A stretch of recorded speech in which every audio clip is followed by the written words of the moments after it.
నువ్వు కోరుకున్న కోరిక తప్పకుండా తీరుతుంది బాలక. తీసుకో, నువ్విచ్చిన 1000 రూపాయలకి ఒక రాయి.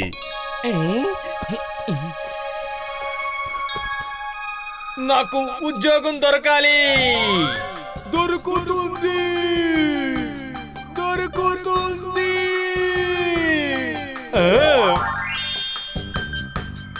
నాకు లాటరీ తగలాలి. తగులుతుంది.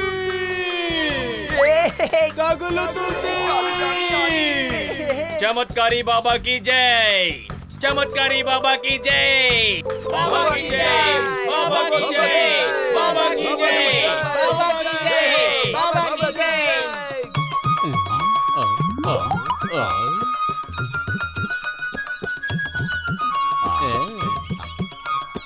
బాబా క్షమించండి, ఆ లోయలోంచి ఎవరు మాట్లాడుతున్నారు? మూర్ఖంగా మాట్లాడుకో బాలక.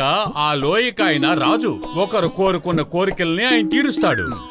1000 రూపాయలిచ్చి ఒక రాయిని కొనుక్కొని ఆ లోయలో ఉన్న రాజు దగ్గరికి విసురుతున్నారు. నాకు పతులుకు మధ్య ఉన్న స్నేహం ఎప్పటికీ చెడిపోకూడదు. మేము ఎప్పటికీ వేరు కాకూడదు. మూర్ఖ బాలక, ముందు ఒక 1000 రూపాయలిచ్చి రాయి కొనుక్కో. ఆ రాయిని లోయ రాజు దగ్గరికి విసిరి అప్పుడు నీ కోరిక కోరుకో. కానీ బాబా, నా దగ్గర 1000 రూపాయలు లేవే. వెళ్ళండి, అయితే నీ కోరిక తిరగబడుతుంది. నీ స్నేహం శాశ్వతంగా చెదిరిపోతుంది. ఆ తర్వాత పరుగులు పెడుతూ నా దగ్గరికి మాత్రం రాకండి. అస్సలు రాము, మేము అస్సలు రాము. పదమోటు, అసలు నీకు బాబా పిచ్చి ఎక్కడి నుంచి పట్టిందో అర్థం కావడం లేదు. రా.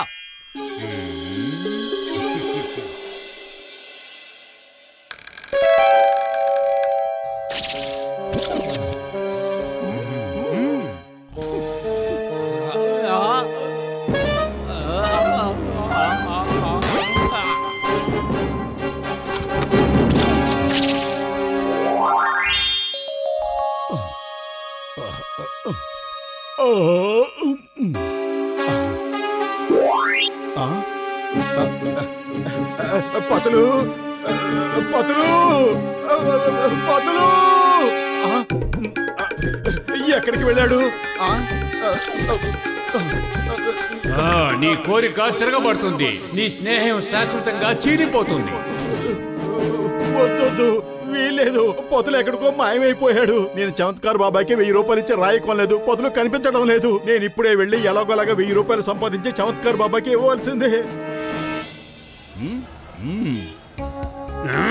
నేను మోటు ఒక పందెం వేసుకున్నాం. అతని స్నేహితులంతా పనికిరాని చవటలన్నాడు. వాళ్ళని ఎలాగోలాగా మోసం చేసి 1000 రూపాయలు సంపాదిస్తామన్నాడు. నేను అసలు కుదరదన్నాను. సింగం గారు, డాక్టర్ జట్కా, గసిటేరాము లాంటి తెలివిగల వాళ్ళని ఎవరు మోసం చెయ్యలేరన్నాను. చూస్తూ ఉండు, నేనెలాగైనా అందర్నీ మోసం చేసి 1000 రూపాయలు సంపాదిస్తాను అన్నాడు. మిమ్మల్ని ఎమోషనల్ బ్లాక్ మెయిల్ చేస్తాడు. ఇప్పుడు ప్రస్తుతం వస్తూనే ఉంటాడు. తెలివిగా ప్రవర్తించండి. అరే పెద్దనయ్య, చెంగం గారు, పతులు మాయమైపోయాడు. నాకు అర్జెంటుగా ఇప్పుడు 1000 రూపాయలు కావాలి. త్వరగా ఇవ్వండి ప్లీజ్. పత్రు మాయమైపోయాడట. వినడానికి చాలా బాగుంది. ఏమంటారు డాక్టర్ జట్కా?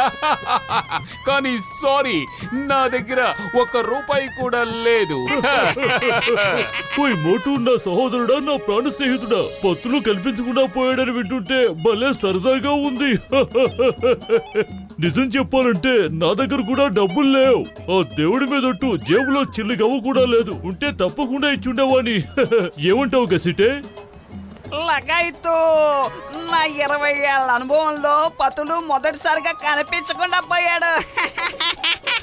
అంటే తనకి తెలిసే మాయమైపోయాడు. కంగారు పడకు, వచ్చేస్తాడులే.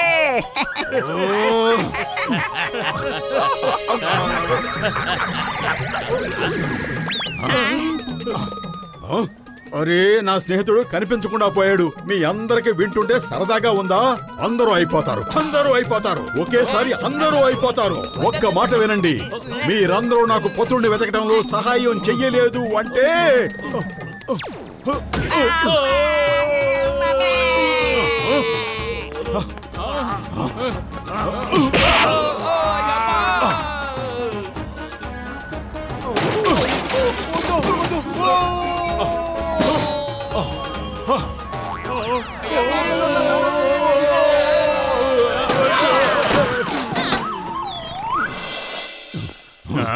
నీ స్నేహితుడు పతులు కనిపించడం లేదని విన్నాను. నీకు డబ్బులు కావాలట కదా. ఒకవేళ నీ స్థానంలో నేనే ఉండుంటే బ్యాంకును దొంగలించైనా సరే పతుల్ని కాపాడేవాణ్ణి. ఓహో, నేను ఇప్పుడు అదే పని చేస్తాను. అరే, నా స్నేహితుడిని కాపాడుకోవడం కోసం నేను ఏం చేయటానికైనా సిద్ధమే. చివరికి నేను బ్యాంకు లూటీ అయినా సరే చేస్తాను.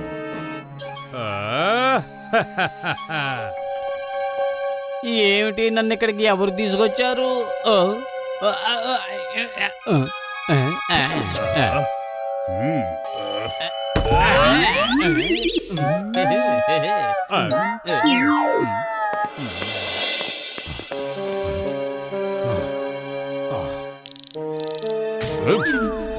అరే చింగం గారు, ఇంకా మీకు సమయం ఉంది. మర్యాదగా మీరు నాకు 1000 రూపాయలు ఇవ్వండి, లేదంటే నేను పురిపిరి నగర్ బ్యాంకుని లూటీ చేస్తాను. అయ్యమ్మా, ఇది సీరియస్ మ్యాటర్ లాగే ఉంది.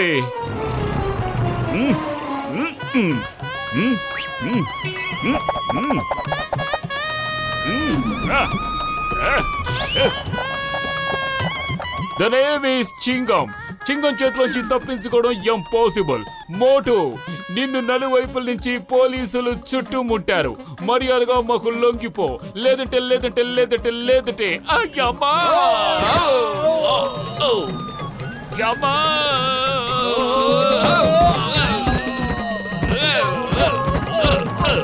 అందరూ ఒకేసారి వచ్చి తగలడండి.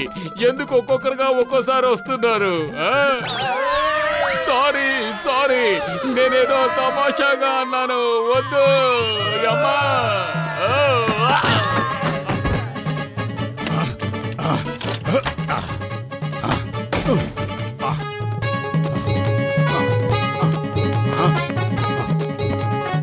ఇక్కడ మేనేజర్ ఎవరు? నేనే మేనేజర్ని. తీసుకో, ఇందులోంచి ఒక 1000 రూపాయలు తీసి నా చేతికివ్వు. మిగిలినవన్నీ నువ్వు లోపల పెట్టుకో. 1000 రూపాయల కోసం ఇదంతా చేశారా? దొంగతనం ఎందుకు చేయడం? నన్ను అడిగితే నేనే ఇచ్చిండేవాడిని. అరే, నా ప్రాణ స్నేహితులే నాకు ఇవ్వనప్పుడు నేను మిమ్మల్ని ఎలా అడుగుతాను? సారీ మోటు, సారీ. ఆ జాన్ నన్ను మోసం చేశాడు. అతనే చెప్పాడు మోటు మిమ్మల్ని పిచ్చివాణ్ణి చేసి డబ్బులు తీసుకోబోతున్నాడు అని. కానీ అతనే మమ్మల్ని పిచ్చివాణ్ణి చేసి వెళ్ళిపోయాడు. రా, మనం వెళ్ళి పత్రుని వెతుకుదాం. అరే, నేను వెనక్కి వచ్చేసాను. ఎవ్వరూ నా గురించి వెతకక్కర్లేదు. ఓహో, అదిరింది. అరే పతులు, నువ్వు వచ్చేసావా? సరే పద, వెళ్ళి చమత్కార బాబాయ్కి 1000 రూపాయలు ఇచ్చి రాయి కొనుక్కుని లోయలోకి విసురుదాం. అరే, నువ్వు మళ్ళీ మోసపోతున్నావు. అసలు ఆ బాబానే దొంగోడు. నాకు ఏమనిపిస్తోందంటే అతనే నన్ను కిడ్నాప్ చేసి ఓ గుడిసెలో దాచిపెట్టాడని అనిపిస్తోంది. నాకు అర్థమయ్యింది. ఆ బాబా ఖచ్చితంగా జానే. అతనే మనల్ని మోసం చేశాడు. అప్పుడే మనం పత్రులకి సహాయం చేయకుండా ఉంటామని. పద, మనం వెళ్ళి వాడికి మంచి గుణపాఠం చెప్పాలి. వాడి బండారం బయట పెడదాం. అసలు ఆ లోయలోంచి ఎవరు మాట్లాడుతున్నారో తెలుసుకుందాం.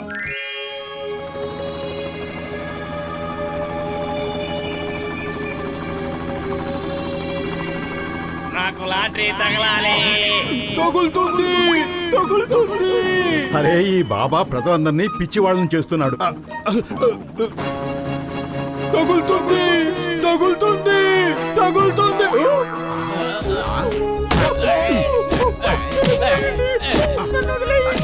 నోరు మూసుకునుండు. ఈసారి నువ్వు కాదు, నేను మాట్లాడతాను. ఈ రాయి తీసుకెళ్లి విసురు. నాకు 10 కోట్ల రూపాయలు రావాలి. తప్పకుండా వస్తాయి. కానీ అంతకంటే ముందు నువ్వు ఆ చమత్కారి బాబాని పైకి లేపి 10 సార్లు చుట్లు చుట్టి కింద విసిరేయాలి. నా వల్ల తప్పు జరిగింది. నా వల్ల పొరపాటు జరిగింది. ఇటువంటి తప్పు ఇంకెప్పుడు చెయ్యను. నన్ను వదిలేయండి. బాబా ఒంటి మీద చెయ్యకూడదు. చెయ్యేస్తే నువ్వు కోరుకున్న కోరికలు తీరావు. మీ కోరికలు తీరుతాయి. చమత్కారి బాబాకి బస్తాల కొద్ది మిరపకాయలు తినిపించండి. మీ అందరి కోరికలు తప్పకుండా తీరిపోతాయి. అరే, మధ్యలో నువ్వెవరవయ్యా వచ్చి నన్ను ఇలా ఇరికిస్తున్నావు? నంబర్ 1 ఎక్కడున్నావు? వద్దు. అరే, నా వల్ల కావడం లేదు. నన్ను కాపాడండి, కాపాడండి. చమత్కారి బాబాని నా దగ్గరకు లోయలోకి విసిరేయండి. మీ అందరి కోరికలు తీరిపోతాయి. ఈ రోజు నుంచి మీరు రాళ్లు కొనుక్కుని కోరికలు కోరుకోక్కర్లేదు. ఒక్కసారి బాబాని విసిరేయండి. చింగం గారు, మీరే దిక్కు, మీరే నన్ను కాపాడండి, కాపాడండి చింగం గారు. అయ్యమ్మా, తమరు చమత్కారి బాబా, తమరు నా కాళ్ళు పట్టుకోకూడదు. కింద నుంచి మీ రాజా గారు మిమ్మల్ని పిలుస్తున్నారు. తీసుకువెళ్ళండి, ఈయన్ని త్వరగా తీసుకువెళ్ళండి, లేదంటే ఆయనకి కోపం వస్తుంది. అరే సార్, వాడి కోపం వచ్చేంత సీన్ ఎక్కడుంది సార్? వాడెవడో కాదు, నా అసిస్టెంట్ నెంబర్ 1 సార్. నేను జాన్ని, డాన్ అవ్వాలనుకున్న జాన్ని. నేను జాన్ని సార్. చూడండి చూడండి సార్. ఈ డాన్ బాబాని చెట్టకొట్టండి, మనందరినీ పిచ్చివాడిని చేశాడు. నన్ను కాపాడండి, నేను జైలుకి వెళ్ళిపోతాను, నేను జైలుకి వెళ్ళిపోతాను, జైలుకి వెళ్ళిపోతాను. అలా చూడు, మీ చమత్కారి బాబా ఎలా పరుగులు పెడుతున్నాడో. ఇప్పుడు అర్థమైందా ఇలాంటి బాబాల్ని అసలు నమ్మకూడదు అని?